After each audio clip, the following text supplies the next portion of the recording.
Opo, coach. Okay. Ipapasa ko yan sa mami mo para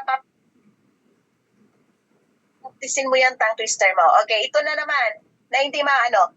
Siopaw. Siopaw. Sabihin mo, repeat after me. Siopaw. Siopaw. Sioma. Sioma. Siopaw. Siopaw. Siomay. Siomay. Siomay. Siomay. Okay. Siomay. Siomay. Suman. Suman. Okay. Suman. Suman. Suman. Suman. O, alam mo ba ang siopaw? Nakakain ka ng siopaw? Opo. Paborito niya yan, coach. Kumain ka ba ng siopaw? Okay. Siomay. Kumakain. Opo. Siomay. Opo. Kumakain.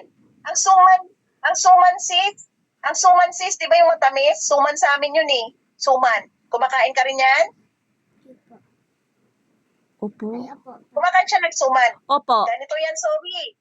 Meaning to say, Yun, nabalutan yung na. words na sinasabi ko sa'yo, pag nandun ka na sa gitna, kailangan ilagay mo sa utak mo yon. Naintindihan? Okay. Maano siya, kailangan sis, maano sa salita sis ha, pero hayaan mo lang, ganun lang talaga yan. Okay, pabilis. Siopaw, siomay, suman.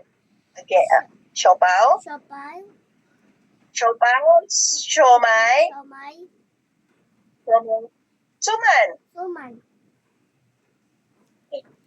Yung mga words ko sis, pang i-feed ko sa kanya yan sis. Papapraktisin mo yan, paulit-ulit. Matututo yan. Di ba sis? Okay Yes, lang. coach. Ano ko sa Okay, kanya.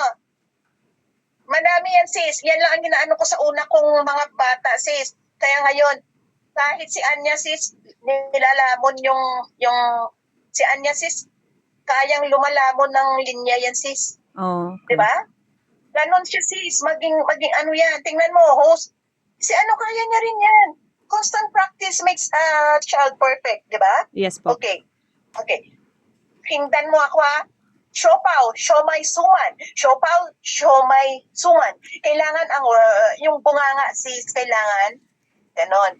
Papraktisin lang yan kasi ang acting sis more on salita, more on hindi mahiyain. Ganon ha. Okay. Ang acting kasi sis, merong crowd. Pag crowd yung bata, dumadaan lang. Pero sis, gusto ko level up sila kasi mga hawak ko sa munting tala, naglilinya, babae man o lalaki. Kasi, kung may time kayo manood sis, makikita nyo. Sa next sis, hayaan mo na, kasama siya sa amin kasi may movie kami ulit sa October. Sige po, coach. Tapos, kung hawak namin yan, kung may recital man, bawing-bawi kasi may project eh. Si Anya, ilang beses na yan. Meron kaming tatlong teleserye ngayon, yung pumalit sa Batang Rilis, pumalit sa Lolong, pumalit sa Marikit, hawak ni Mamos yan. Okay po. Hawak namin yun. Meaning to say, yung mga bata, yung mga bago namang bata, ganun.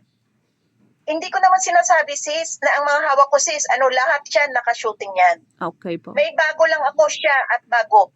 Pero sis, ang bata, kailangan, meron talaga silang project. Naintindihan? Sige po. Kasi sis, sabi ko nga sa inyo, sabihin nyo may one time kayo, ginagamit din niya sa platform. Hindi yun napupunta sa akin, hindi napupunta. Digital platform na maging marketing din yon. So, okay po. walang problema yan. Hindi issue sa atin yan, di ba? Importante, matututo yung bata. Yes Kasi po. sis, pag walang one-on-one sis, pag isabak mo siya sis kagad, hindi niya alam kung anong nangyayari doon. Maganda alam niya na yung mga, Siyempre po. pag lumuwas kayo sis,